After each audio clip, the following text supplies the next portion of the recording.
Sebentar.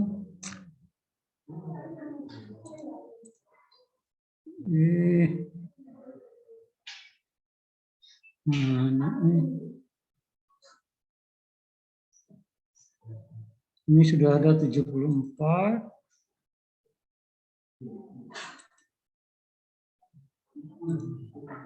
Nggak ketemu.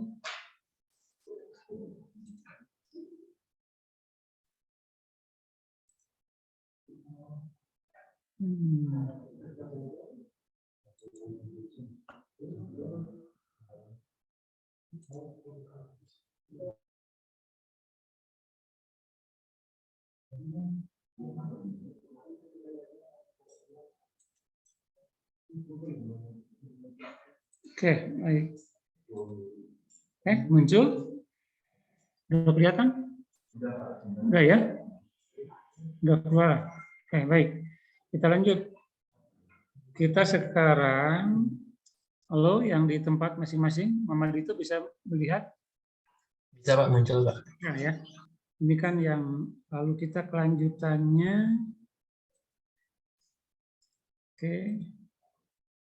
Ini coba lihat di poin 3 bahwa kebijakan Mendikbud yang sebetulnya kalau perencanaan itu bukan hanya kebijakan sekarang ya.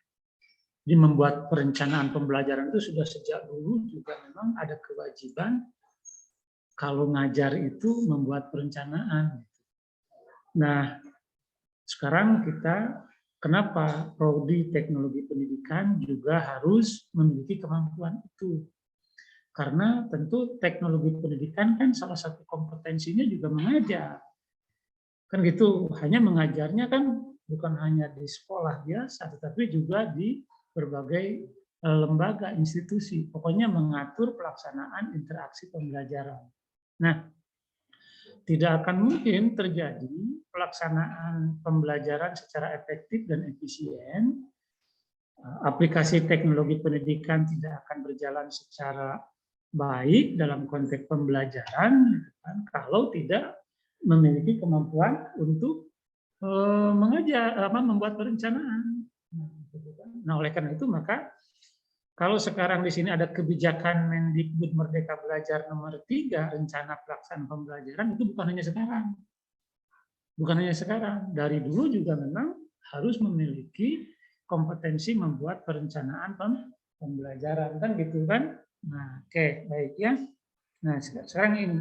Nah, sekarang dengan kebijakan baru, dengan kebijakan Mendikbud ini kan diperkuat lagi bahwa kita harus dalam konteks pembelajaran itu harus membuat perencanaan. Nah, Anda tentu harus memiliki kemampuan bagaimana membuat perencanaan pembelajaran.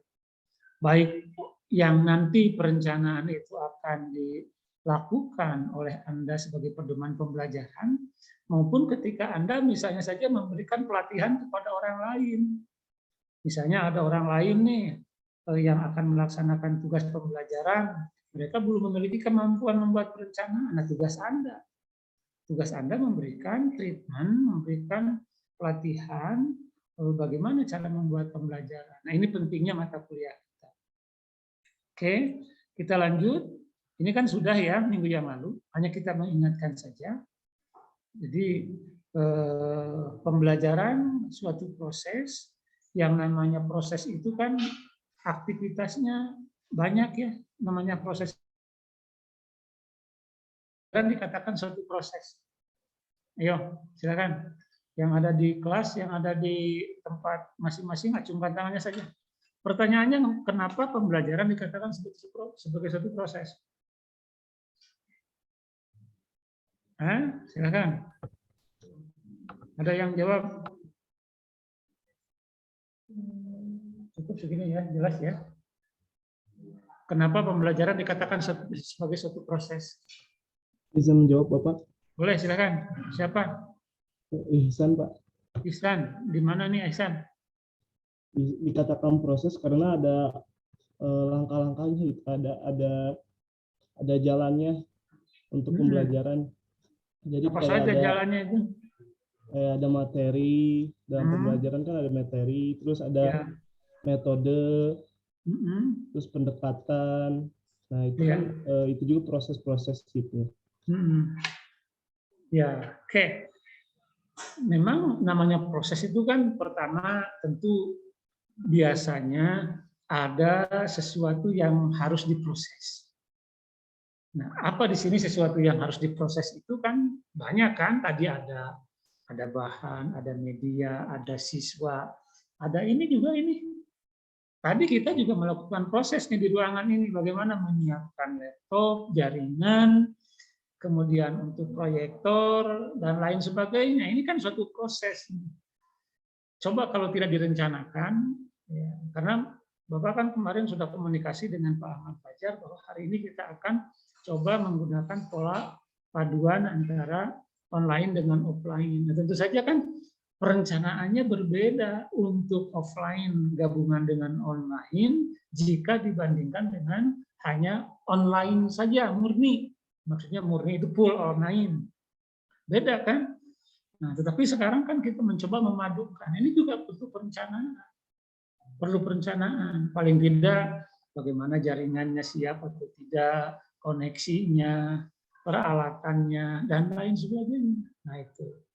Jadi, kenapa pembelajaran dikatakan sebagai suatu proses? Karena di dalamnya banyak aspek yang harus dikelola. Nah, tentu saja banyak variabel yang harus dikelola. Kalau tidak direncanakan, kan ini akan kacau nanti dalam pembelajaran. Kalau tidak dikelola dengan baik. Nah, demikian juga tahapan-tahapan kegiatannya kan dari mulai kegiatan awal, inti, dan penutup. Gitu kan. Nah, ini menunjukkan bahwa pembelajaran itu suatu proses yang kompleks, ya, kompleks itu rumit. Karena kenapa? Karena banyak aspek variabel yang dihadapi.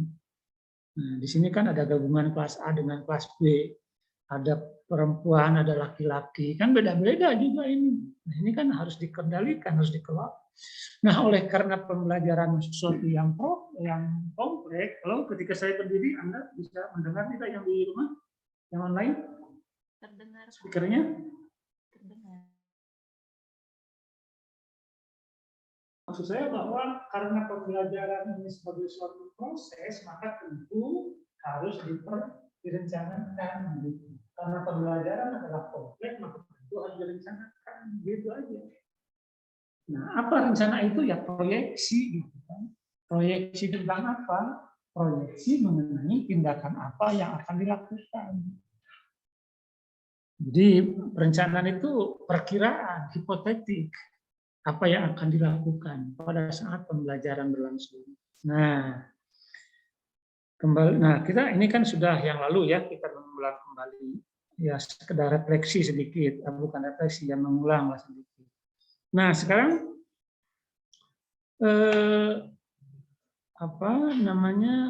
ini kan sudah oke.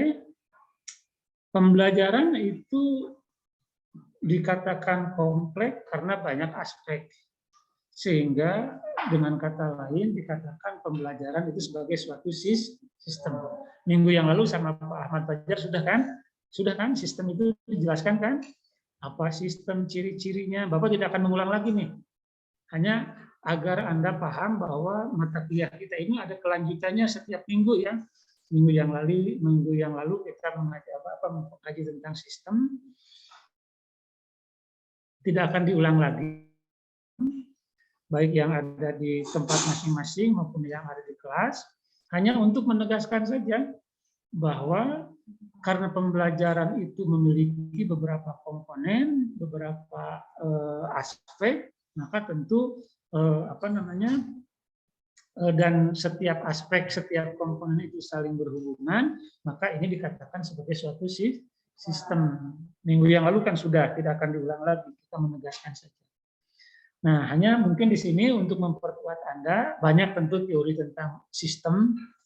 Di sini bisa ada yang membacakan, ini siapa nih yang paling depan? Anda, namanya siapa? Siapa? Mayesa. Oke, Mayesa coba dibaca ini yang pertama, Mayesa. Yang sistem itu apa? Sistem identitas Ulangi apa? Ah, A system is defined as a No. number of interdependent parts functioning as a whole for some purpose. sing rada jiga tuh ya, sing rada jiga bacanya. Tahu apa? Ya seperti orang Inggris lagi tuh bacanya atau Amerika. Jangan seperti orang mana? Anda dari mana? Orang Bandung gitu kan. Oke, silakan. Siapa yang mau membantu? Kita menegaskan saja, menguatkan saja. Sistem itu apa? Ayo silakan yang di sini. Ini jangan kalah, ini yang di rumah. Naisa, Bapak ini diprotes karena bahasa Inggrisnya terlalu ini ya. Halo, yang di rumah siapa? Yang di rumah mana?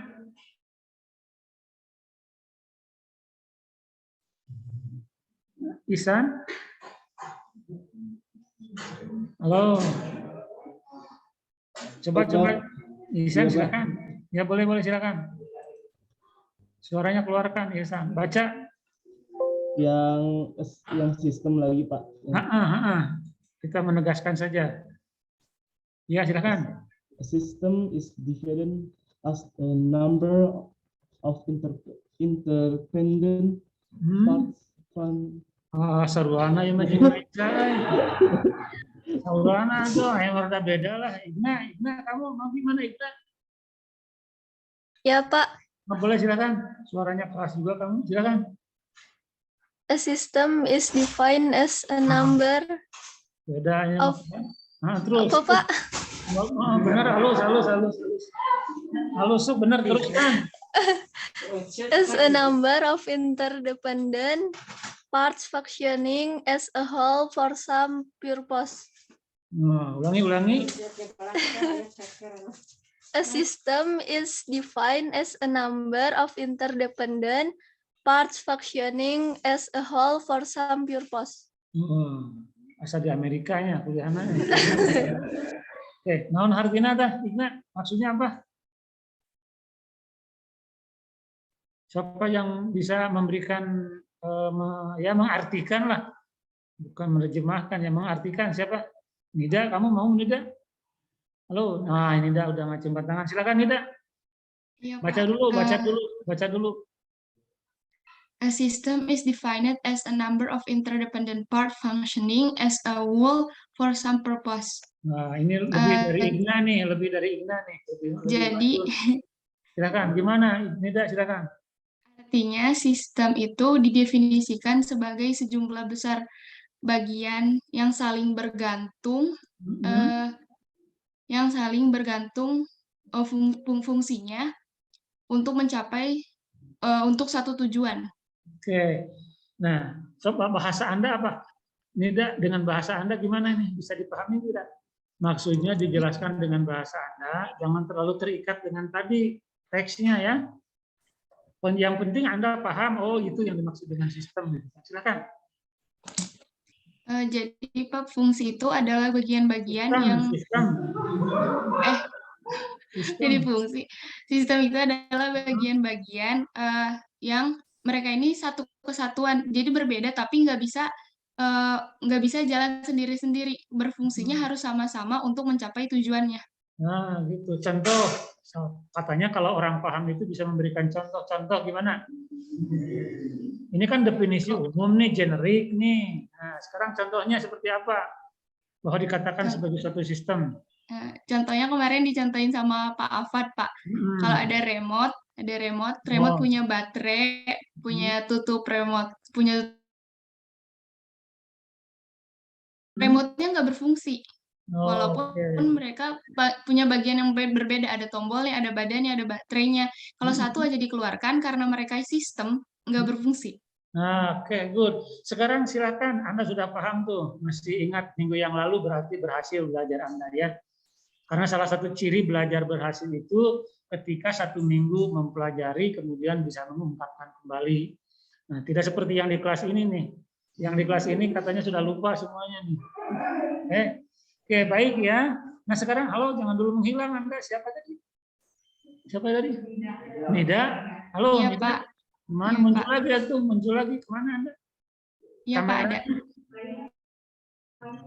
Hah? Nah, gitu.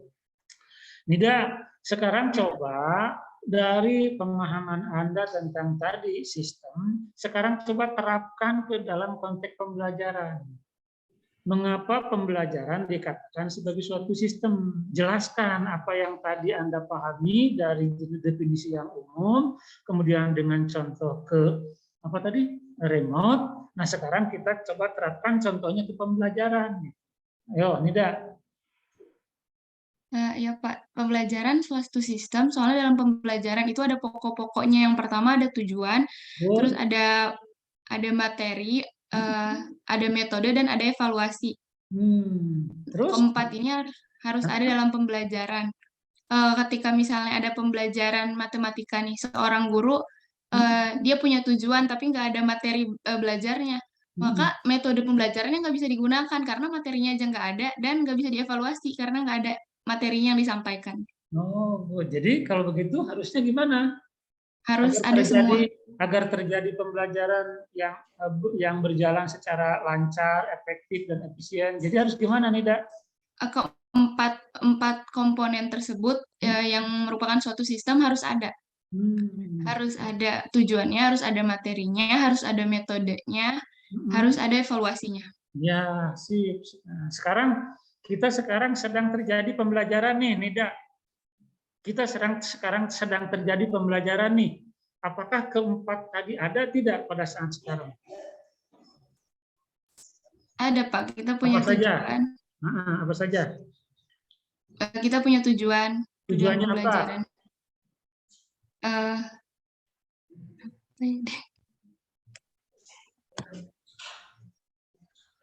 Oke, ada tujuan kan? Ada tujuan, ada materinya, ada materinya tentang apa? Ini Pak, lagi belajar sistem. Ada, terus yang ketiga ada apa lagi? Ada metodenya. Oke, ada prosesnya. Sekarang caranya menggunakan gabungan antara online dan offline kan gitu. Sebagian di rumah, sebagian di kelas kan gitu. Nah, kemudian evaluasinya ada.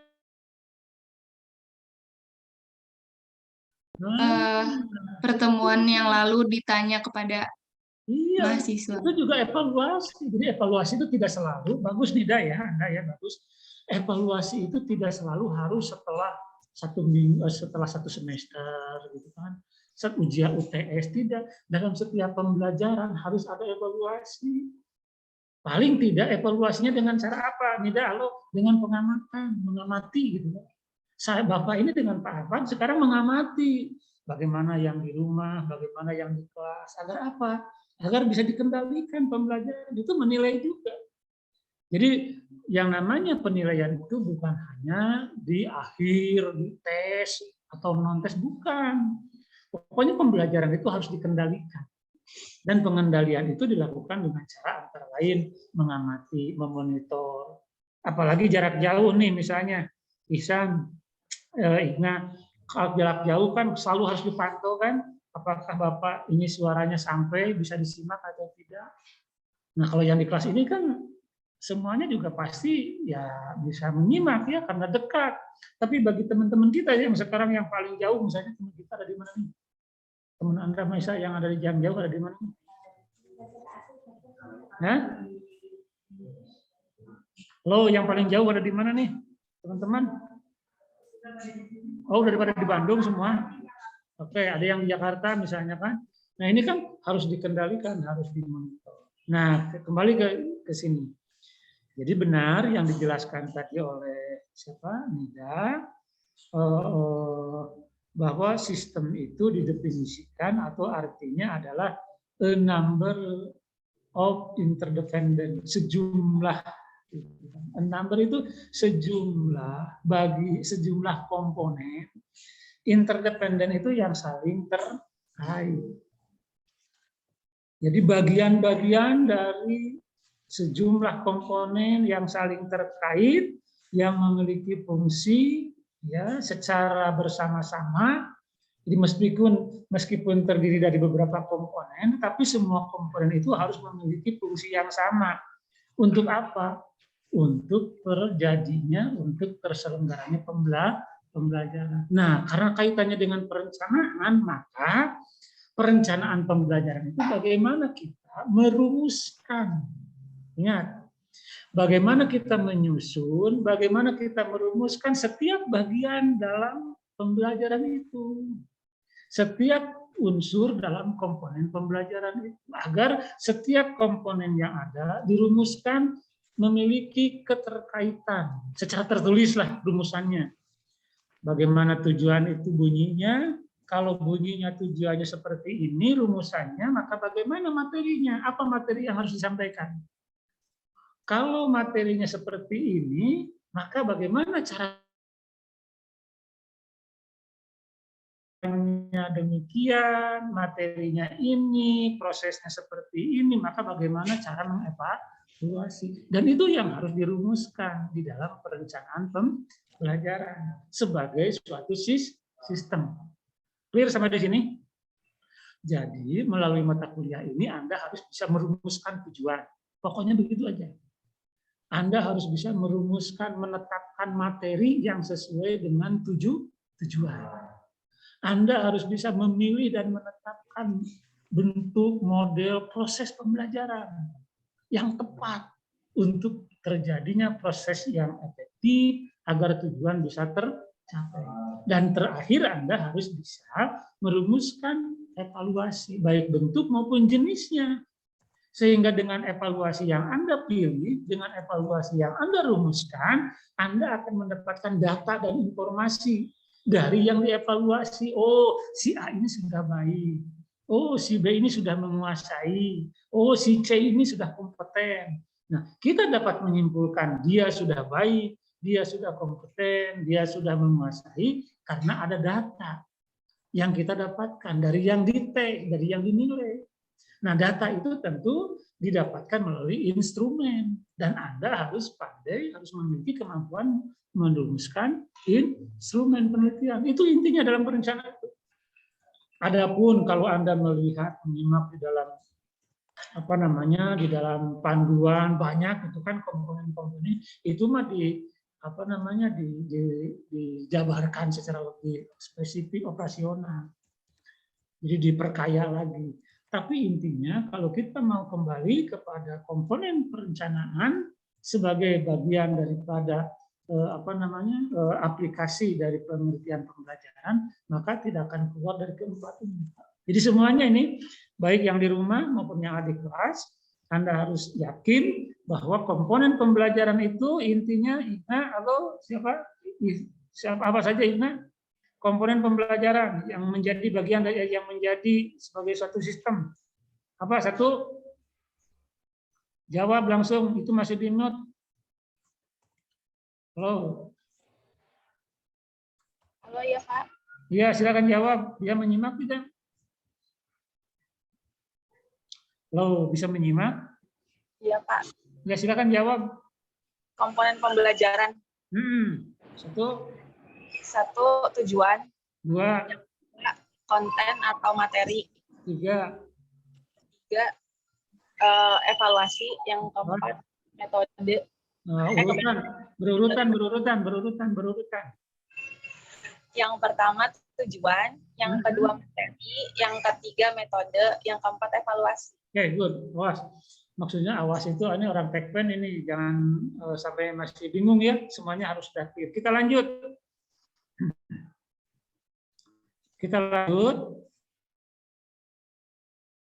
Halo, muncul? Kelihatan Pak. Oke, nah inilah ini kan sudah juga pada materi-materi perkuliahan yang sebelumnya, tapi kan ini untuk maksud Bapak ini ingin menguatkan kembali bahwa di dalam pembelajaran itu tidak akan keluar dari keempat ini. Dan yang diatur, yang dirumuskan, yang dibuat perencanaannya intinya merumuskan keempat ini yang tadi dijelaskan. Merumuskan tujuan, menetapkan konten, memilih metode, dan memilih evaluasi. Nah, hari ini ya kita akan langsung melihat bagaimana kita merumuskan tujuan hari ini. Merumuskan tujuan, bagian komponen yang pertama. Ya, nah ini tentu pertama sekarang kita melalui di kelas ini, nanti setelah itu juga di tempat masing-masing, nanti setelah selesai kuliah Anda harus berlatih merumuskan sendiri. Nah, sekarang tujuan itu apa sih?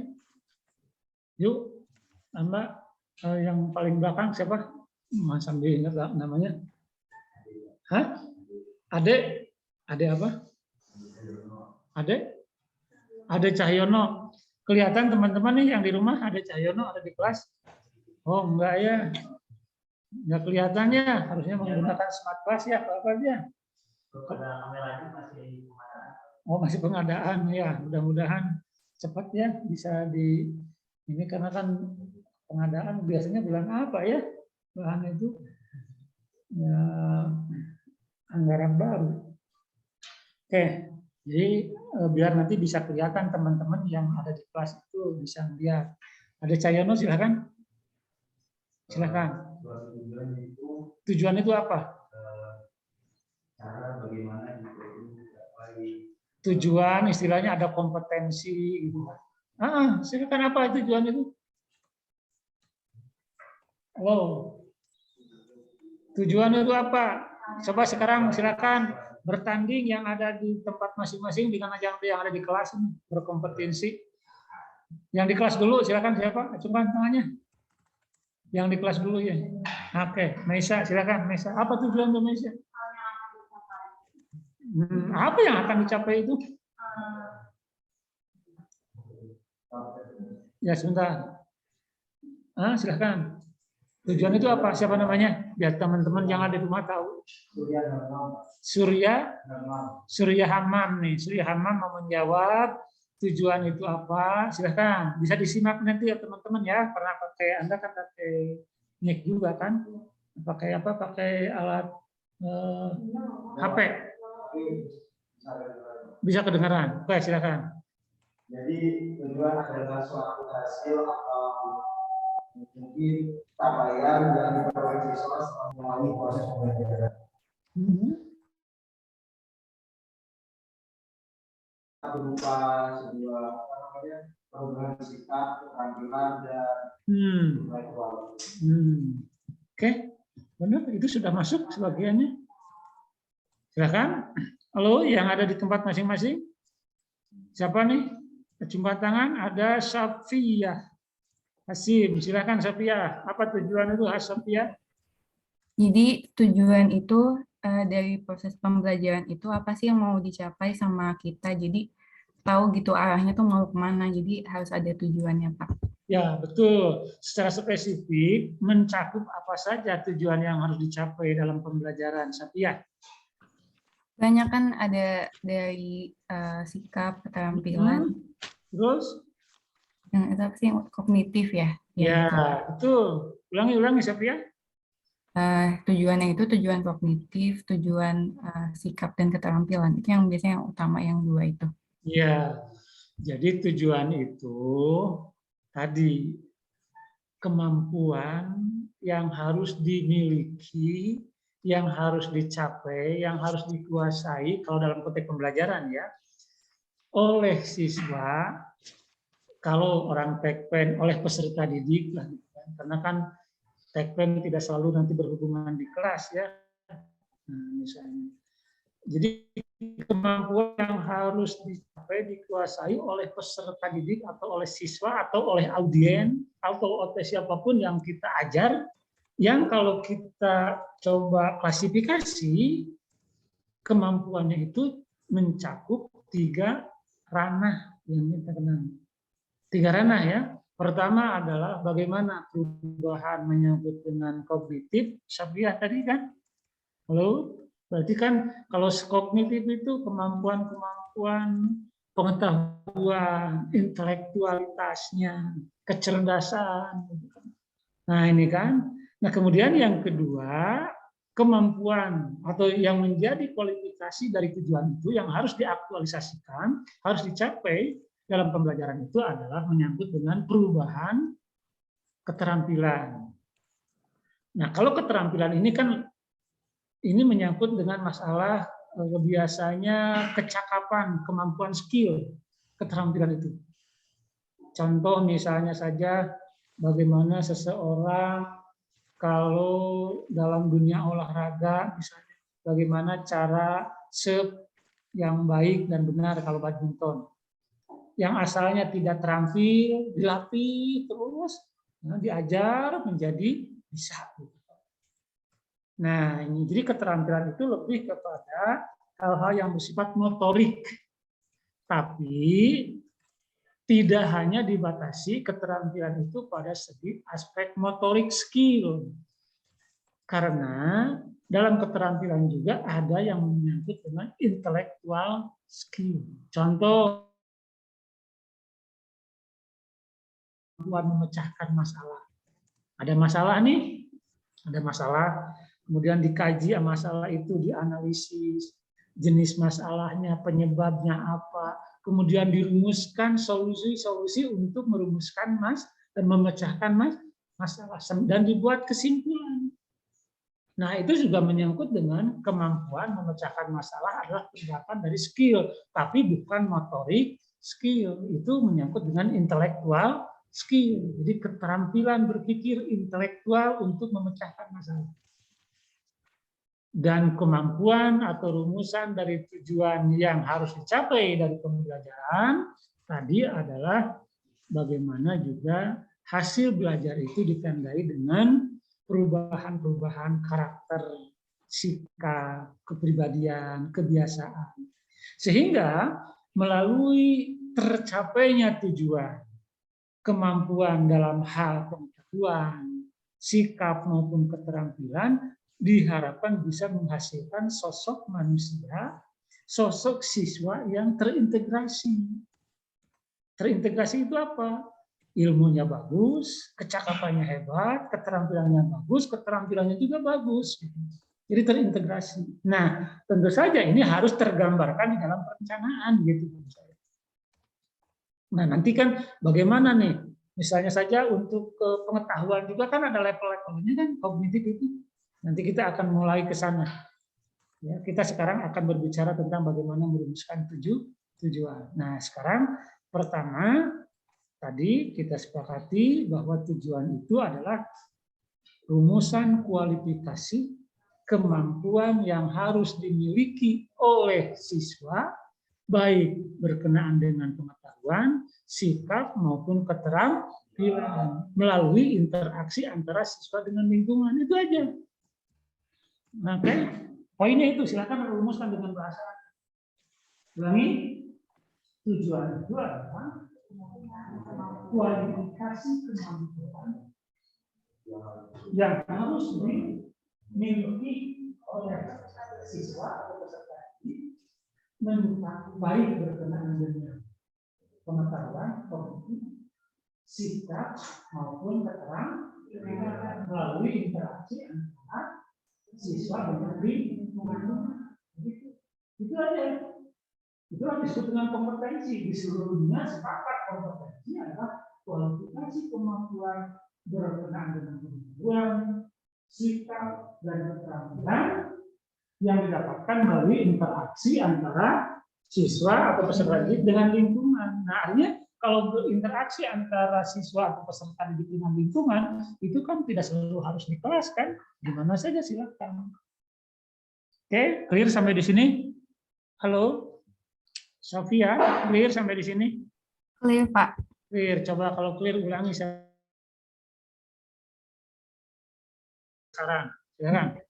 Jadi tujuan itu adalah kemampuan yang harus dimiliki oleh kita peserta didik.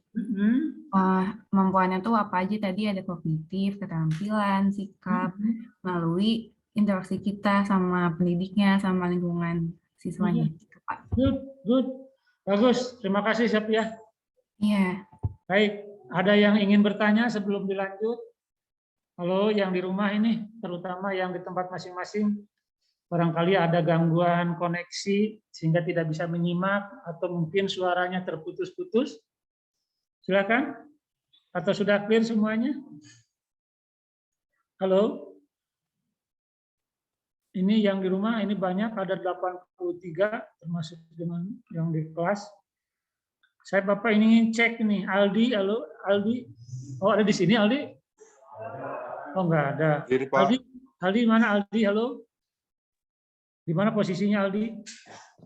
Di rumah, Pak. Di mana, daerah mana? Negara mana, Pak? Oh, dekat. Bisa disimak yang tadi, Aldi? Bagus jaringannya. Bisa diulangi. Jadi tujuan itu adalah kemampuan yang harus dicapai oleh peserta didik, Pak. Dan ada 3 cakupan, yaitu perubahan kognitif, lalu perubahan keterampilan, lalu interaksi peserta didik dan pengajar. Ya, intinya lah begitu ya. Ya, Pak. Redaksinya silahkanlah oleh Anda. Iis Abdul Rafiq. Iya, Pak. Di mana Anda, Iis? Di kontrakan, Pak. Oh, di Bandung? Iya, Pak. Oh, nanti udah pernah giliran nggak ke kelas sini? Belum? Sudah, Pak. Oke, sudah. Enakan di mana? Di kelas atau di kontrakan ini? Enakan di kelas sih, Pak.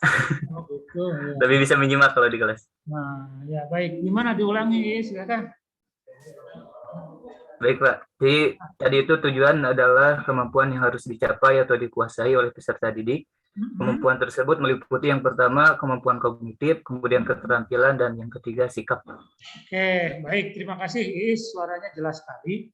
Nah, itulah rumusan tujuan. Nah, sekarang belum sampai kita menjelaskan bagaimana cara merumuskan tujuan.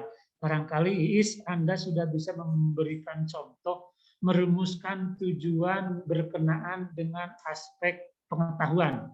Coba. Rumuskan tujuan pembelajaran berkenaan dengan aspek pengetahuan. Oh, coba. Ya, ini kan belum kita bahas, tapi barangkali ini sudah mendapatkan pengetahuan, pemahaman dari berbagai sumber atau membaca, silahkan. Iis dulu atau nanti siapa yang bisa membuat contoh rumusan tujuan berkenaan dengan pengetahuan aja dulu. Kognitif. Silakan acungkan tangan yang ada di tempat masing-masing.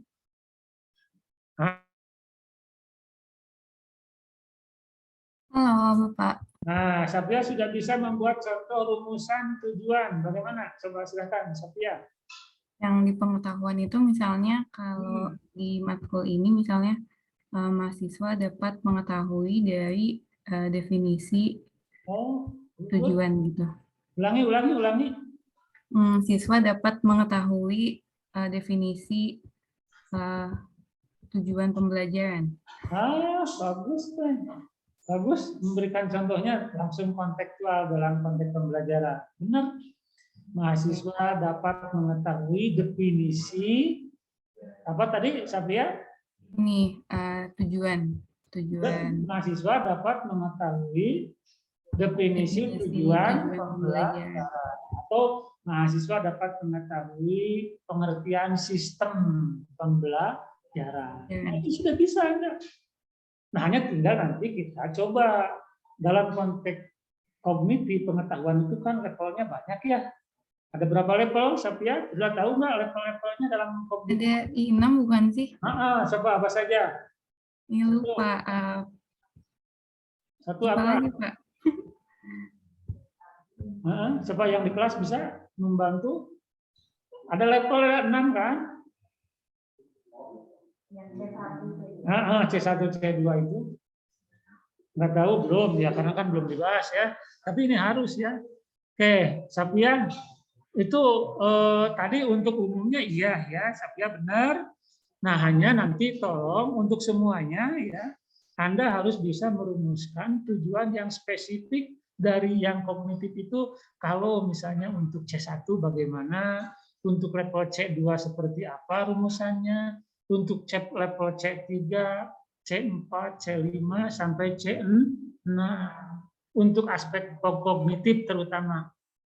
Jadi kalau tadi kan Sapia itu generik umum pengetahuan, si mahasiswa dapat mengetahui. Nah, pertanyaan saya misalnya kalau Anda, halo Sapia bisa menyimak atau bisa Pak. Nah, Sapia misalnya. Sapia Anda sebagai dosen atau sebagai guru atau sebagai instruktur. Apakah Anda, Sapiah, cukup puas? Tidak. Kalau mahasiswa atau peserta didik yang Anda hadapi hanya sampai mengetahui dari apa yang diajarkan oleh Anda. Apakah Anda puas atau tidak, Sapiah? Enggak, kalau cuma tahu Enggak, doang. katanya. Kalau tidak puas, jadi ada apa lagi yang diharapkan oleh Sapiah? Biasanya tuh apa sih? Aplikasi ya, bisa Good. mengaplikasikan, Terus, apalagi? bisa menganalisis gak sih? Iya. Ya. Jadi itu. Sapiah sudah mencoba mengurai. Jadi saya tidak puas kalau mahasiswa yang saya hadapi itu hanya sampai mengetahui saja. Tapi saya ingin mereka bisa bagaimana menganalisis, bagaimana menerapkan, bagaimana dia bisa mengevaluasi. Nah, ini yang harus kita rumuskan nanti dalam konteks tujuan. Jadi begitu ya, Sapiah. Tapi kalau target tadi misalnya saja hanya sampai mengetahui, ya Sapiah juga harus bukan cukup puas juga ya, karena targetnya misalnya hanya sampai mengetahui, ya udah. Tapi kalau ada level-level yang lebih tinggi yang diharapkan, ya silakan dirumuskan. Oke, good. Makasih ya, Sapiah. Ya tepat. Pak. Oke, yang lain ada lagi nggak? Sebelum pindah. Oke, kita nanti akan mencoba untuk melihat yang lainnya. Ada yang ingin ditanyakan? Halo? Yang di rumah, yang di tempat masing-masing, clear? Kalau tidak ada, kita lanjut ya. Nah, ini sebentar, harus dulu. Oke, sebentar ya. Halo, kelihatan? Nah, kelihatan tidak? Kelihatan di sini ya. Ini coba lihat, ini yang warna kuning aja. Kita khususnya kita yang warna kuning. Warna kuning itu apa? Apa kepanjangannya? Oh, satu orang yang di kelas. Anda silakan. RPP kepanjangannya apa?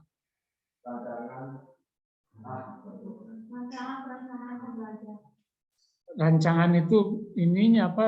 Ya sama lah intinya. Tapi ada istilah yang baku gitu kan. Yang bakunya ada. Sama sebetulnya artinya sama saja. Tapi kita gunakan istilah yang baku. RPP. Ya. Oke, good. Kedengaran, halo?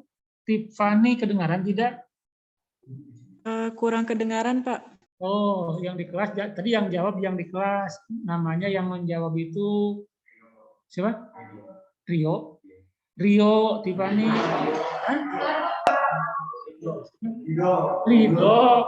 Rido, Tiffany. Satu kelas enggak dengan Anda, Tiffany, Rido? Tidak, Pak. Tidak, oke. Sekelasnya dengan siapa nih yang di rumah? Yang di tempat masing-masing. Rido, sekelasnya dengan siapa? Anda yang di kelas apa kamu? Kelas B? A. Siapa sebutkan kelas A yang tidak ada di sini? Satu orang saja sebutkan. Bagas? Halo, Bagas? Bagas, halo? Iya, Pak. Anda tadi disebut oleh Rido, teman satu kelas katanya. Ya? Sudah pernah bertemu belum? Sudah, Pak. Sudah. Oke. Jadi tadi Rido menjawab. Kedengaran tidak oleh Anda? Bagas, jawaban Rido? Kurang, Pak, soalnya sinyal di sini agak kurang bagus.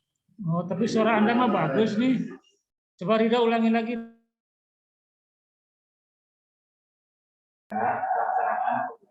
Nah, clear. Kedengaran sudah? Enggak, Pak, enggak kedengeran. Nah, enggak kedengaran ya. Jadi nanti kan biar terdengar kelihatan interaksinya juga suaranya harus bisa masuk ini. Nah, mungkin Pak Ahmad ya kita coba ke depan bahwa terjadi di kelas interaksi gitu. Oke, Tiffany juga tidak mendengar ya. Nah, sekarang coba yang paling dekat, yang paling depan berbicaranya. Nah, yang Anda pakai ini enggak? Pakai perangkat laptop atau HP tidak? Tidak. Oh, tidak online ya? Tidak. Oke. Anda pakai enggak? Coba Anda jawab. Rencana pelaksanaan pembelajaran. Stop dulu ya. Ya, ini saya mencoba aja. Silakan jawabannya. RPP kepanjangannya apa? Yang ini yang apa namanya yang apa yang resmi. Oke, kedengaran tidak? Tiffany kedengaran? Iya Pak, kedengaran sedikit Pak. Nah, sedikit. Apa katanya tadi Tiffany? Halo? Rancangan pembelajaran Pak. Ya itu sama ya maknanya rancangan, tapi ada istilah yang resmi. Ya, jangan kita sebetulnya maknanya sama, tapi kita gunakan istilah yang resmi. Istilah yang resminya adalah rencana pelaksanaan pembelajaran. Ini lihat yang kuning ya. R rencana, P pelaksanaan, P yang kedua pembelajaran. Ulangi Tiffany, halo. Baik Pak, rencana pelaksanaan pembelajaran. Clear. Meskipun tadi maknanya sama, rancangan juga Tiffany, tapi kita gunakan bahasa yang istilah yang apa yang resmi ya. Itu atau nama lain. Ini ingat, atau nama lain. Untuk rencana pelaksanaan pembelajaran namanya boleh RPP atau nama lain, mau silabus, mau SAP, apa? Hah? Apa? Apa? Modul gitu kan. Modul juga ya lah pembelajaran yang terprogram gitu kan. Ini kita lihat ini yang warna kuning ya.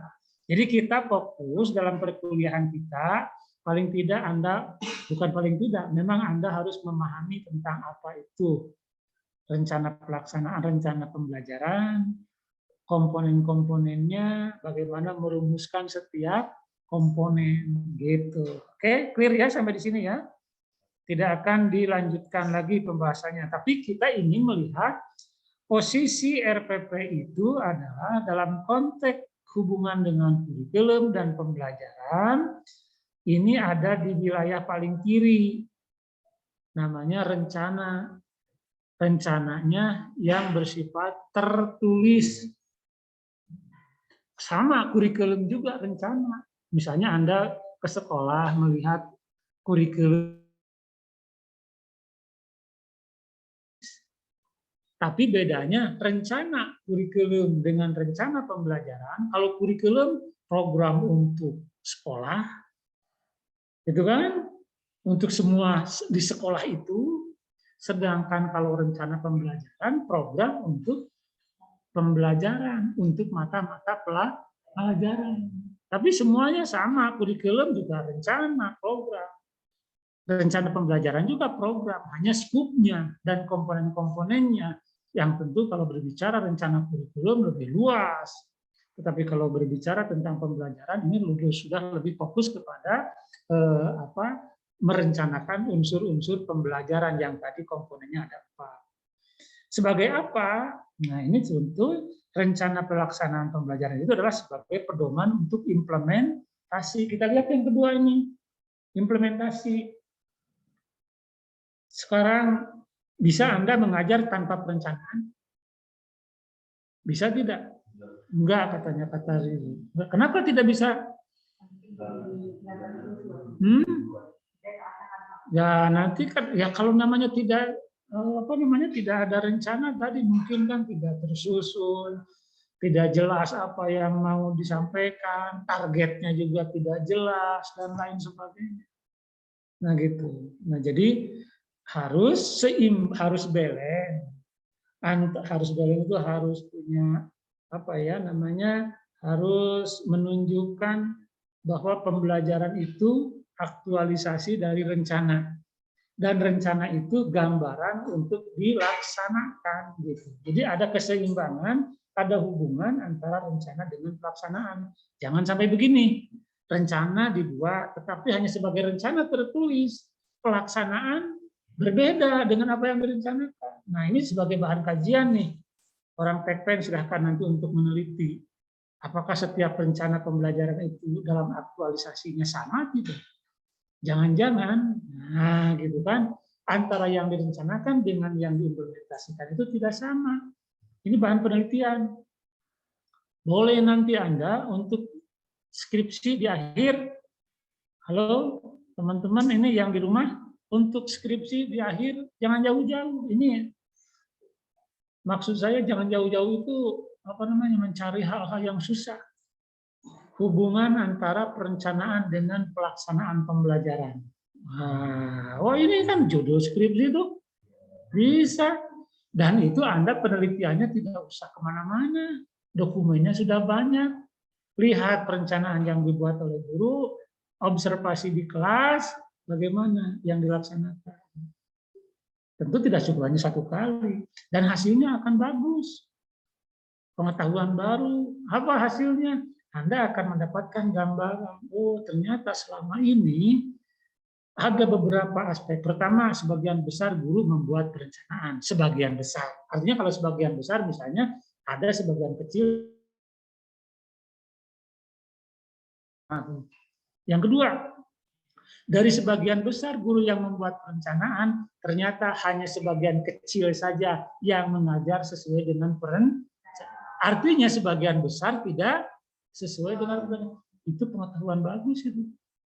Sebagai bahan untuk penguatan. Oh, ini bisa jadi luar biasa. Temuannya paling tidak itu 3 tuh. Pertama, sebagian besar guru membuat perencanaan. Artinya ada sebagian kecil yang tidak membuat. Setelah dia teliti dalam implementasinya, hanya sebagian kecil guru dari yang membuat perencanaan itu mengajar sesuai dengan perencanaan. Artinya sebagian kecilnya mereka tidak sesuai dengan perencanaan. Wah, ini datanya luar biasa tuh. Kalau penelitian tentang itu aja. Dan ini data ini tidak akan didapatkan kalau tanpa ada penelitian. Belum lagi nanti kalau Anda mau mengkaji lebih lanjut, yang membuat perencanaan itu guru sendiri atau orang lain. Teliti juga. Dari sebagian besar guru yang membuat perencanaan, hanya sebagian kecil guru yang dia membuat secara sendiri, maksudnya dilakukan sendiri. Sebagian besarnya dia menggunakan perencanaan yang dibuat oleh orang.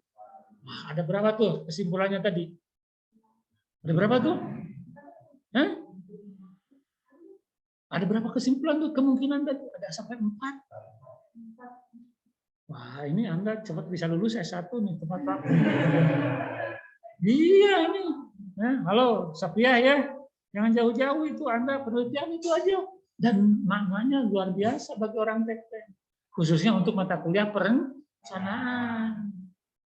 Untuk mata kuliah perencanaan. Kenapa kita harus menduga bahwa jangan-jangan guru tidak semua membuat perencanaan oleh sendiri? Karena kan sekarang sudah banyak disimpan di sistem itu kan gitu. Jadi tinggal searching, oh ini gunakan saja.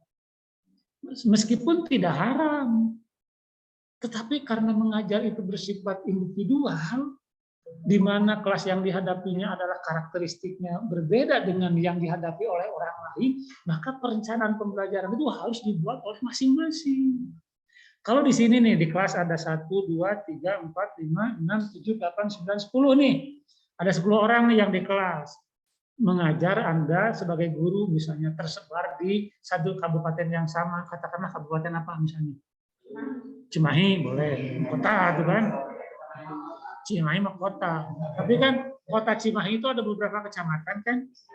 Nah, setiap kecamatan pertanyaan saya, apakah sama tidak dalam hal segala sesuatunya dalam konteks pembelajaran? Berbeda, meskipun satu kota Cimahi.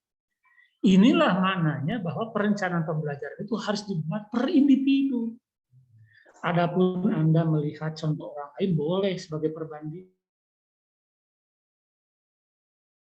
Perencanaan mengajar yang Anda akan lakukan harus Anda sendiri yang membuat. Karena apa? Anda sendiri tadi Safiah yang tahu persis kompetensi apa yang harus dimiliki, levelnya seperti apa, kan gitu. Sarana fasilitas untuk mendukungnya ada atau tidak ada, kan gitu kan? Nah, lalu bagaimana supporting dari hal-hal yang lain? Nah, makanya perencanaan itu harus dibuat oleh sendiri. Nah, ini coba teliti, apakah setiap guru masing-masing membuat perencanaan atau tidak? Nah, ini kan ada beberapa kesimpulan. Oke lah, gitu ya.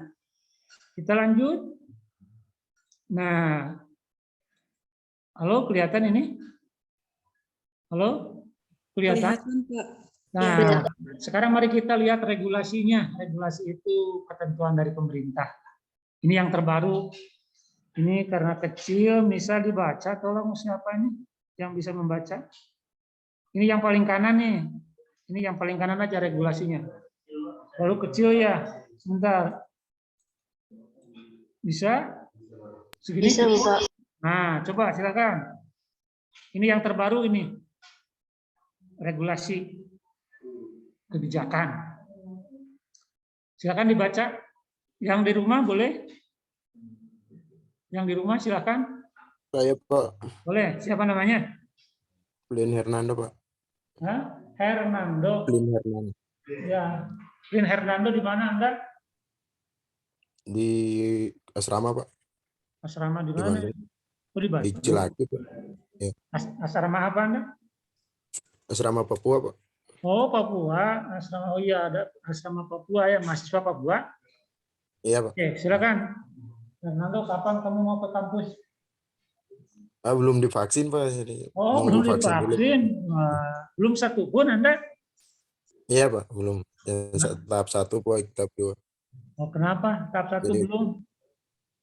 Ya. kemarin kan dari sana masih ada ini Oh, gitu. Oke. Anda ada aslinya dari suntikan mana? malaria, jadi Oh, kalau iya. masih ada kumpul Pak. Halo, Fernando. Aslinya dari mana Anda? Iya Pak. Aslinya Papua. Dari Papua Pak. Dari Papua. Oke, baik. Silakan, Iya, Pak. Fernando, bacakan. Tolong. Oke. Surat edaran nomor Iya, 14 iya tahun itu. Iya. 2019 tentang penyederhanaan rencana pelaksanaan pembelajaran. Nah, stop sampai diri dulu. Stop. Ini coba lihat tadi RPP. Baca rencana pelaksanaan Nah, ini bahasa resmi, istilah resminya. Oke, silakan lanjut, Fernando. Ya. Yang terhormat Kepala Dinas Pendidikan Provinsi, 2 Kepala Dinas Pendidikan Kabupaten atau Kota di seluruh Indonesia. Nah, seluruh Indonesia, begitu. Silakan terus. Menindaklanjuti peraturan terkait dengan pelaksanaan kurikulum 2013. Dengan hormat kami sampaikan hal-hal sebagai berikut. 1. Coba perhatikan. Lanjut, silakan. 1. Penyusunan rencana pelaksanaan pembelajaran atau RPP dilakukan dengan prinsip efisiensi, efektif, dan berorientasi pada murid. Yang kedua, bahwa dari 13 komponen RPP yang telah diatur dalam Peraturan Menteri Pendidikan dan Kebudayaan Nomor 22 Tahun 2016 tentang standar proses pendidikan dasar dan menengah yang menjadi adalah tujuan pembelajaran, langkah-langkah atau kegiatan pembelajaran dan penilaian pembelajaran atau asesmen yang wajib dilaksanakan oleh komponen lainnya bersifat pelengkap. Yang ketiga, sekolah. Kelompok guru mata pelajaran sejenis dalam sekolah, kelompok kerja guru atau musyawarah guru mata pelajaran atau KKG garis miring MGMP _ dan individual guru secara bebas dapat memilih memilih, membuat, menggunakan, dan mengembangkan format RPP secara mandiri untuk sebenar-benarnya. Oke, baik. Udah, Fernando? Halo? Sampai nomor 3 saja. Ya. Oke, baik. Terima kasih. Ini karena suaranya terputus-putus, ini perlu ya kita simak bersama, karena ini adalah regulasi dari pemerintah yang harus kita, namanya kebijakan itu tetap kita harus juga mengacu kepada kebijakan. Ya. Nah, maka inilah salah satu yang sekarang dikeluarkan kebijakan oleh Menteri yang baru terkait dengan perencanaan masing-masing. Halo? Membacakan dulu. Boleh silakan. Dengan siapa? Kania ya? Kania, halo? Siapa? Putri? Putri, Bapak. Boleh silakan Putri baca lagi yang ayat tadi terputus-putus suara dari Fernando. Silakan Putri. Menindaklanjuti Peraturan Menteri Pendidikan dan Kebudayaan terkait dengan pelaksanaan kurikulum 2013, dengan hormat kami sampaikan hal-hal sebagai berikut.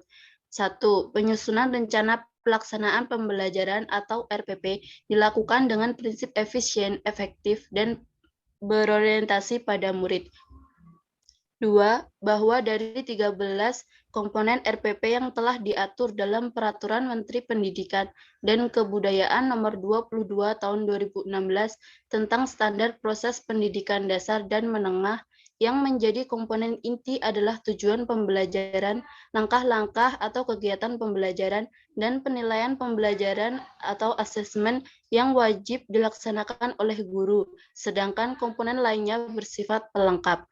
3. Sekolah, kelompok guru, mata pelajaran sejenis dalam sekolah, kelompok kerja guru atau musyawarah guru, mata pelajaran atau KKG atau MGMP, dan individu guru secara bebas dapat memilih, membuat, menggunakan, dan mengembangkan format RPP secara mandiri untuk sebesar-besarnya keberhasilan belajar murid. 4. Sudah saja. Oke, sampai nomor 3 dulu penting. Mari kita simak. Ini kebijakan. Tentu kebijakan ini juga sebagian dasarnya mengambil dari konsep teori ya. Nah, mari kita lihat. Yang pertama, penyusunan RPP dilakukan dengan prinsipnya, ini prinsip. Jadi kan ada prinsip penyusunan rencana pembelajaran itu. Pertama, efisien. 2, efektif. Dan 3, berorientasi pada murid. Nah, sekarang apa sih makna prinsip efisien? Apa bedanya efisien dengan efektif? Ayo. Karena di sini menjadi prinsip di sini. Prinsip penyusunan RPP pertama efisien, kedua efektif, yang ketiga berorientasi pada murid. Apa bedanya antara efisien dengan efektif? Sangkil dan mangkus dalam bahasa Indonesianya. Ada yang bisa menjelaskan? Yang efisien itu yang bagaimana? Yang efektif yang bagaimana? Halo? Oke, Sapiah lagi. Dan ada Tipani ya. Sebentar Tipani dulu ya, Sapiah ya. Walaupun Anda sudah muncul duluan. Silakan Tipani. Ya, baik Pak. Kalau misalnya efisien itu orientasinya lebih ke kontennya Pak. Apakah efisien ataukah baik? Kalau misalnya efektivitas itu orientasinya tuh kayak ke waktunya Pak. Jadi efektivitas waktu misalnya kayak gitunya Pak. Oke, ukurannya ya. Dari waktu dan dari yang satu lagi apa tadi dilihat? Orientasinya ya. Gitu Tipani ya. Oke, baik. Makasih Tipani. Ada lagi yang lain? Tadi halo Sapiah ya, Sapiah tadi? Iya Pak. Boleh yang acungkan tangan tadi Anda silakan. Ya tadi saya. Mirip sih tadi, kalau efektif itu gimana sih proses pembelajaran itu dapat dilakukan secara efektif tapi dengan usaha yang minimal gitu. Terus kalau efisien, proses pembelajaran itu terjadi secara tadi menghemat tenaga, menghemat biaya. Jadi pengeluarannya nggak banyak, tapi tetap efisien proses pembelajarannya. Iya. Oke, baik. Terima kasih, Sapia. Itu prinsipnya. Sekarang kalau kita kaitkan dengan prinsip RPP, di sini artinya efisien, itu berarti apa? Bahwa RPP yang dibuat itu memenuhi aspek apa? Sapia? Atau yang lain silakan. Ya Pak, kalau berarti RPP-nya itu harus tadi sih Pak, jadi harus hemat biaya, hemat waktu, tapi tetap berkualitas gitu Pak. Ya, contoh misalnya kalau yang sebelumnya RPP itu untuk satu pertemuan sampai 10 halaman misalnya. Nah sekarang cobalah disederhanakan, cukup hanya 2 halaman saja. Kan itu efisien atau tidak itu? Dari jumlah halaman saja kan. Dari asal 10 menjadi 2 halaman, mana yang lebih efisien? Yang 2 halaman kan. Itu artinya efisien itu. Efektif tadi bahwa RPP itu betul-betul bisa bermanfaat untuk mendukung, untuk menjadi panduan dalam pembelajaran. Dan yang ketiga, berorientasi pada siapa? Apa artinya bahwa RPP atau perencanaan itu harus berorientasi pada siswa? Apa artinya? Apa artinya bahwa RPP itu harus berorientasi pada siswa? Ayo, siapa yang di kelas? Ini Anda belum? Siapa yang di belakang Anda Anda makan Cimahi ya? Cimahi Anda mah? Mana Anda? Oh Cirebon, kalau tadi bilang Cimahi. Silakan yang di belakang Cirebon. Siapa namanya? Gil? Zil, Pak. Oke, silakan. Gil, Pak. Yang ketiga, prinsipnya itu berorientasi pada murid. Apa maksudnya RPP berorientasi pada murid? Nah, jadi gimana? Disesuaikan dengan murid. Jadi gimana? Ya, silakan. Boleh. Nah. Lingkungan muridnya kayak gimana? Kalau dilihat, terus dipilih yang sesuai buat murid itu, rencananya itu rencana pembelajaran itu gunanya pendekatan kayak gimana, metode gimana? Ya, oke. Baik, silakan satu lagi yang di belakangnya. Iya. Sebenarnya kalau juga harus disesuaikan dengan anak siswanya. Jadi tidak boleh siswanya SMA tapi kita Oh gitu. Iya. Baik. Sekarang sama nih yang dihadapi siswanya SMA. Gimana nih? Bahwa berorientasi pada siswa, artinya siswanya untuk SMA nih, artinya apa nih? Kalau tadi kan terlalu ini ya, ekstrim gitu kan. Ini SD, ini SMP, SMA, ngajar untuk SMA, perencanaannya untuk SD kan terlalu ekstrim kan. Sekarang begini sama, RPP ini untuk siswa di SMA. Nah artinya apa? Bahwa RPP itu harus berorientasi pada siswa. Pada murid, apa artinya? Ayo. Silakan.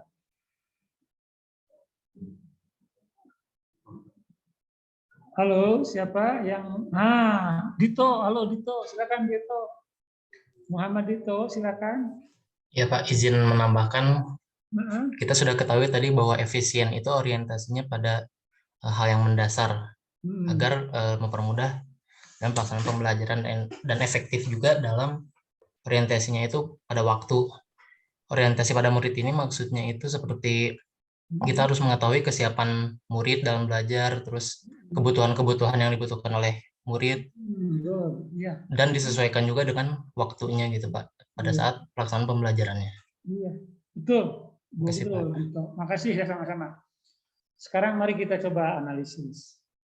KBM kepanjangan dari kegiatan belajar mengajar. Lihat. Halo, Dito, kedengaran tidak, Dito?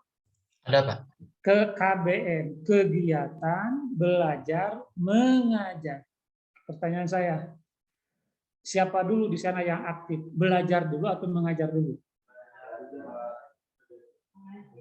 Belajar dulu atau mengajar dulu? Belajar. Pertanyaan saya, siapa yang belajar?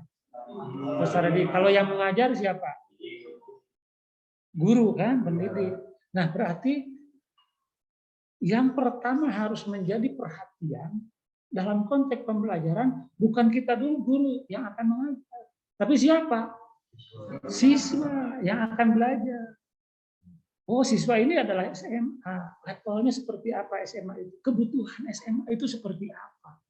Tingkat kemampuan berpikirnya, daya analisisnya. Lalu untuk aplikasinya dalam kehidupan masyarakat seperti apa? Itu yang dimaksud dengan bahwa perencanaan itu harus berorientasi kepada kebutuhan, kepada si siswa. Ingat, yang akan belajar itu bukan guru, tapi siswa. Oleh karena harus menghadirkan siswa. Ulangi, Dito, halo? Bisa disimak? Ya, Bapak. Oleh karena perencanaan harus berorientasi pada murid, maka bagi guru atau pendidik atau instruktur atau widyaswara atau apapun namanya, ketika membuat perencanaan harus menghadirkan siswa. Setuju tidak, Dito? Setuju tidak, Dito? Ya, Setuju tidak? Setuju. Bagaimana caranya nanti Anda membuat perencanaan harus menghadirkan siswa?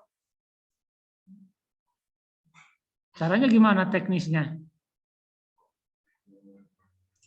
Teknisnya bisa kita pelajari dulu dari misalnya sebelum-sebelumnya karakteristik siswa itu bagaimana.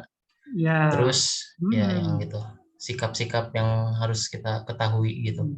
Iya, oke, baik. Jadi mohon diperhatikan, disimak. Yang dimaksud menghadirkan siswa bukan hadir secara fisik.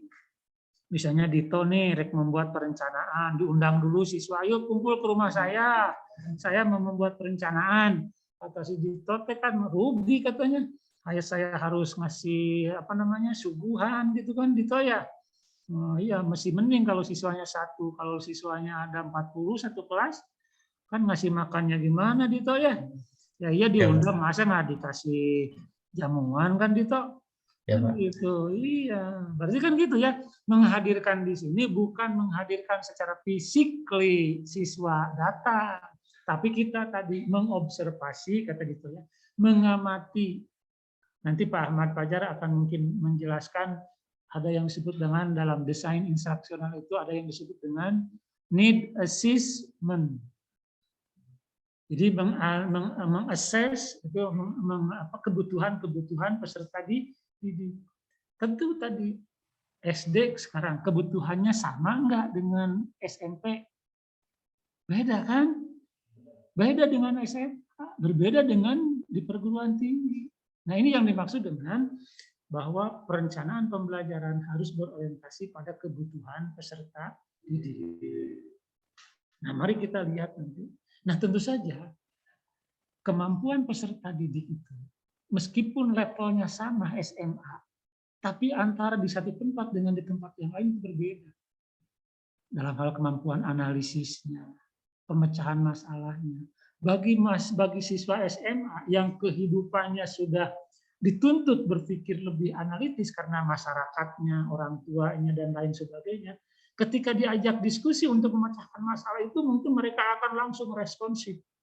Tapi bagi siswa sama jenjangnya SMA, tapi ada yang di daerah tertentu yang jarang dilatih kemampuan, bukan mendiskreditkan ya, tapi karena lingkungannya tidak begitu supporting untuk mengajak mereka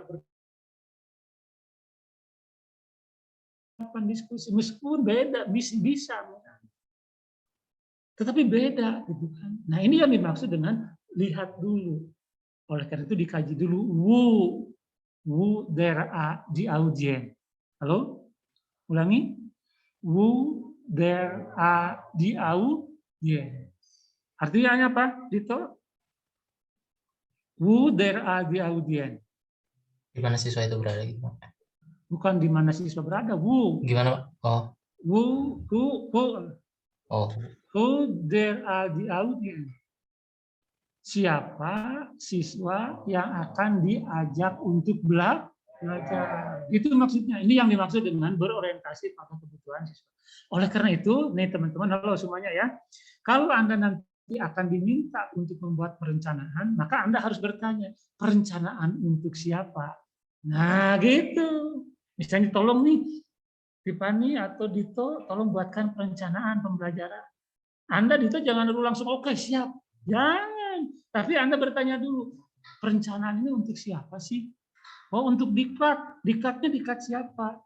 Oh, misalnya kan diklat bagi orang Karang Taruna gitu. Nah, berarti kan Anda harus kebutuhan Karang Taruna itu apa? Yang harus mereka kuasai apa? Yang harus mereka miliki apa? Nah, ini adalah semata-mata untuk kita mensejajarkan antara apa yang direncanakan itu sesuai atau menjawab kebutuhan daripada peserta didik, itu maksud saya. Oke, clear sampai di sini ya? Sampai jam berapa kita? 8.40 ya, Ahmad ya? 8.40 ya. Oke, baik. Kemudian kita lanjut nomor 2. Silakan nomor 2. Dito, bisa diulangi lagi Dito nomor 2. Nomor 1 kan tadi prinsipnya udah. Nomor 2, Dito. Bisa, Pak. Nah, silakan nomor 2. Yang kedua, bahwa dari 13 komponen RPP yang telah diatur dalam Peraturan Menteri Pendidikan dan Kebudayaan Nomor 22 Tahun 2016 tentang Standar Proses Pendidikan Dasar dan Menengah, yang menjadi komponen inti adalah tujuan pembelajaran, langkah-langkah atau kegiatan pembelajaran, dan penilaian pembelajaran atau asesmen yang wajib dilaksanakan oleh guru. Sedangkan komponen lainnya hanya bersifat pelengkap. Oke, baik. Ini apa maksudnya nomor 2 itu? Nomor 2 apa maksudnya? Oh, dianalisis kan kita sudah mahasiswa, maka kita harus sampai levelnya sampai kepada menganalisis. Silakan. Jadi tidak harus saya yang menyampaikan. Untuk poin nomor 2 itu RPP sebelumnya nomor 22 tahun 2016 itu sebanyak 13 komponen gitu. Isinya itu ada kayak identitas mata pelajaran, standar kompetensi, terus indikator pencapaian, materi ajar, alokasi waktu. Nah, itu tuh semuanya itu disimpulkan dalam 4 komponen inti. Apa saja? Yang dibuat ada tujuan, langkah-langkah, penilaian atau evaluasi tadi, dan dari metode evaluasinya. Coba baca, simak yang baik ya. Ini coba perhatikan. Dari 13 ini yang lama ya, komponen ya RPP yang lama itu 13 komponen. Yang baru disederhanakan menjadi apa saja? Pertama, menjadi komponen inti adalah satu apa? Tujuan pembelajaran. 2, langkah-langkah atau kegiatan pembelajaran. 3, penilaian pembelajaran yang wajib dilaksanakan oleh guru. Berarti ada berapa itu? Ada berapa? Ini. 1 apa tadi? Coba lihat ini ya, tujuan. 2, langkah-langkah. 3, coba analisis Anda. Sudah cukupkah kalau menurut konsep pembelajaran atau ada yang kurang? Atau lebih misalnya dengan pernyataan ini? Analisis. Tadi kan Anda sudah tahu di awal, pembelajaran sebagai suatu sistem. Kenapa pembelajaran dikatakan sebagai sistem? Terus? Nah, coba ilmu tadi, pengetahuan tadi, coba pakai menganalisis rumusan ini. Sudah tercover semuanya belum? Dari yang inti? Nah, belum. Mana yang belum? Mana yang belum? Itu metode masuk kepada proses ya. Mana yang belum, coba dilihat. Isi. Saya di sini menganalisis peraturan ini, kalau menurut saya ada yang harus dilengkapi. Apa? Karena pembelajaran adalah komponennya 4, maka minimal dalam membuat perencanaan itu 4 komponen ini.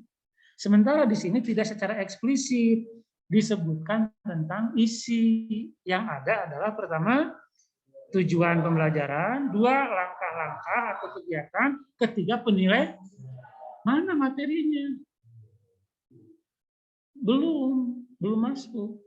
Nah, kita kan sebagai ini kan harus menganalisis juga kan.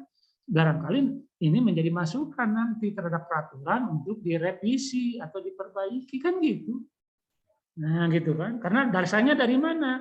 Bahwa pembelajaran menyangkut dengan komponen 4 yang pokok. Dan guru dalam membuat perencanaan hukumnya wajib.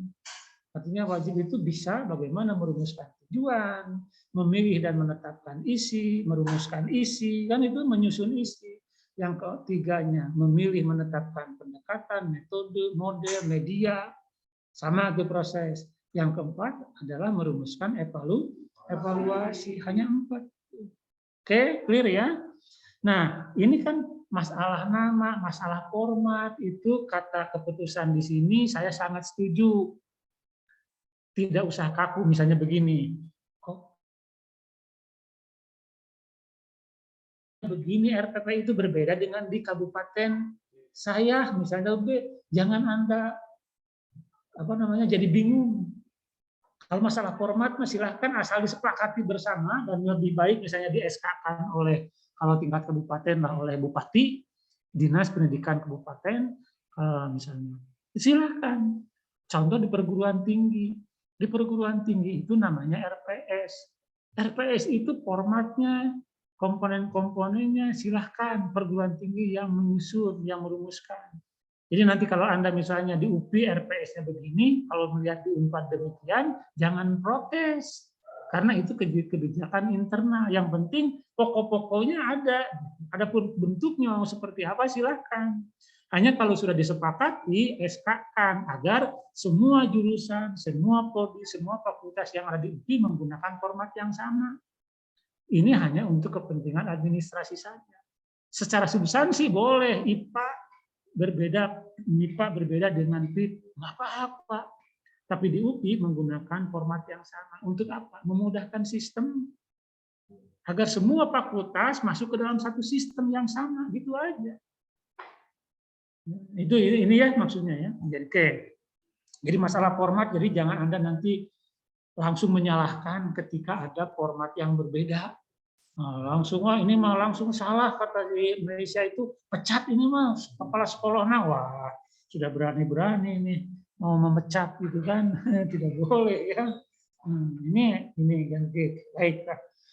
Oke, yang terakhir ada pertanyaan sampai di sini. Ini yang terakhir, slide yang terakhir. Waktunya 5 menit lebih. Yang terakhir saya ini yang regulasi ya, regulasi kebijakan. Nah, coba yang paling kiri tadi kan sudah ya, yang paling kiri itu nah ini. Coba baca yang paling kiri itu. Yang paling kiri yang di bawah yang warna hitam. Kalau yang atas mah kan sudah teorinya tadi. Yang di bawahnya. Sok baca. Yang keras? Ya, yang keras. Pembuatan RPP harus memperhatikan situasi atau kondisi konteks pembelajaran. Nah, itu. Makanya tadi saya katakan RPP wajib itu dibuat oleh guru masing-masing. Karena konteksnya itu bisa berbeda-beda. Jadi jangan hanya menggunakan copy paste yang sudah ada. Kita harus membuat masing-masing. Karena kita akan mengajar di kelas kita yang tentu konteksnya, situasinya, karakteristiknya berbeda dengan di tempat-tempat yang lain. Adapun sebagai pembanding, sebagai pengetahuan, Anda mempelajari dari yang lain itu mah bagus, silakan. Dan dari membandingkan itu Anda merumuskan sendiri yang terbaik menurut kita dan yang pas sesuai dengan. Nah, sekarang yang terakhir, nah ini pertanyaan saya, apakah hanya di kita saja RPP itu dibuat? Apakah orang lain di luar negeri membuat RPP atau tidak? Nah, saya mencoba mencari sumber dan menemukan ini dari siapa ini? Sorry. Nah, ini tadi saya salah halus bahasa Inggris tadi dia. Halo, baca halo. Ini pertama namanya silabus di mereka. Di kita namanya RPP, lah gitu aja. Tapi sama perencanaan gitu. Ternyata mereka juga menyusun perencanaan dari mulai pendidikan dasar sampai pendidikan tinggi. Nah, mereka merumuskan seperti ini. Silakan, halo, yang di rumah, yang di tempat masing-masing ada yang bantu. Karena di sini jumlahnya hanya sedikit, kalau di sini ada 10 orang. Kalau yang di tempat masing-masing kan lebih banyak. Halo? Siapa ini? Halo? Terakhir waktunya keburu habis nih, cepat. Kalau udah habis? Mau baca. Boleh, silakan. A syllabus is more than a course outline. It represents the teacher's mindset, philosophy of learning, attitudes towards student, and conceptualization of the course. Siapa ini dengan siapa? Hah? Kirna. Irna. Mana itu nggak muncul namanya? Halo, Irna. Ya, Bapak. Oh, iya. Irna, silakan. Irna, sekali lagi, Irna.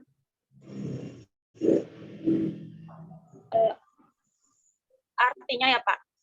Boleh baca dulu, kemudian artikan. Oh iya, baik. A syllabus is more than a course outline. It represents the teacher's mindset, philosophy of learning, attitudes towards student, and conceptualization of the course. Ya, silakan. Artinya, syllabus itu kan RPP ya. RPP itu lebih dari kerangka pembelajaran. Dan RPP itu lebih mempresentasikan tentang mindset guru, terus filosofi dari belajar, sama karakteristik dari siswa, dan konsep dari pembelajaran itu sendiri. Iya, bagus. Ini mereka begitu. Mereka memandang, ini pentingnya bagi kita, yang harus digarisbawahi bagi kita. Mereka memandang perencanaan itu bukan hanya sekedar menentukan topik-topik yang akan diajarkan. Bukan hanya sekedar merumuskan batasan-batasan materi yang akan diajarkan. Mereka memandang lebih dari itu. Apa? Mereka memandang dengan perencanaan ini menunjukkan atau merepresentasikan mindset guru. Jadi kapasitas, kapabilitas guru terkait dengan ilmu yang dia buat dalam RPP-nya. Jadi misalnya saja, kalau katakanlah kalau dalam mata pelajaran misalnya mata pelajarannya fisika, berarti menunjukkan kapasitas, kapabilitas Anda di bidang fisika, di bidang matematik, itu akan tergambarkan dalam RPP. RPP juga menggambarkan, merepresentasikan filosofi tentang belajar, bagaimana karakteristik daripada siswa, dan lain sebagainya. Jadi, kesimpulannya, RPP bukan hanya sekedar kebutuhan administrasi yang harus dipenuhi oleh guru sebagai persyaratan mengajar. Tetapi kalau menurut teori ini bahwa silabus, RPP atau persiapan adalah menunjukkan keahlian seseorang terkait dengan ilmu yang akan diajarkan. Contoh, kalau nanti Anda nih lulusan dari Tekpen diminta menjadi instruktur di bidang pelatihan X yang mereka misalnya di bidang TIK gitu kan. Kenapa? Mereka menganggap bahwa Anda itu punya kelebihan di bidang TIK. Dan contoh konkret kepakaran Anda di bidang TIK itu akan diaktualisasikan dalam bentuk perencanaan. Ini loh perencanaan saya tentang TIK. Nah, itu sudah menggambarkan kapasitas, kapabilitas Anda di bidang TIK. Jadi bukan hanya sekedar kebutuhan administrasi saja. Oke, clear ya sampai di sini? Baik. Ahmad, habisnya waktunya bisa lagi. Oke, bisa waktunya sudah habis nih, tahu Anda nanti akan masuk ke kelas yang lain. Nah, sekarang yang terakhir ini kembali ke atas bahwa untuk tugas ya kita minggu depan sudah mulai berlatih menyusun, merumuskan komponen tujuan dulu. Kita coba pelajari minggu depan itu tentang komponen kognitif aja dulu yang 6. Kemudian kita akan berlatih sampai bisa setiap orang bagaimana merumuskan tujuan untuk aspek C1, bagaimana merumuskan untuk C2, C3 sampai C6. Itu aja dulu. Semuanya harus bisa. Oke, oleh karena itu maka tugas pelajari taksonomi Bloom aspek kognitif. Ulangi, pelajari ranah kognitif, belum aspek kognitif, ranah kognitif.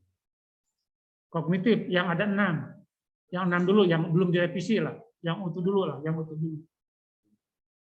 Pelajari. Sampai yang dipelajari itu kata-kata kerja operasional untuk C1 apa, untuk C2 apa, dan selanjutnya. Oke, nanti kita untuk bahan berlatih menyusun tujuan. Mungkin itu saja. Terima kasih, ini semuanya waktunya sudah habis. Kita akan berakhir dengan ya mudah-mudahan kita tetap sehat dan tugas minggu depan itu tadi ranah kognitif untuk berlatih mulai merumuskan tujuan berkenaan dengan kognitif, ranah kognitif. Demikian, terima kasih. Pak Ahmad, ada pengumuman yang disampaikan? Cekap. Oke, baik, untuk sementara dari Pak Ahmad tidak ada yang informasi disampaikan. Kita akhiri, terima kasih. Mudah-mudahan sehat semua. Assalamualaikum warahmatullahi wabarakatuh. Waalaikumsalam warahmatullahi wabarakatuh. Oke, baik. Terima kasih, Pak. Sama-sama. Terima kasih, Pak.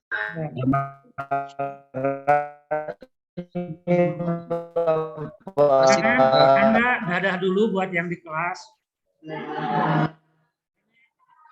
Itu tuh biar kelihatan. Oke, mohon Pak Ahmad. Oh, ini banyak, ini sudah bisa masuk banyak nih. Pak Ahmad. Oke, baik. Oke. Daftar hadir, jangan lupa ya. Baik. Oke, mohon. Lab.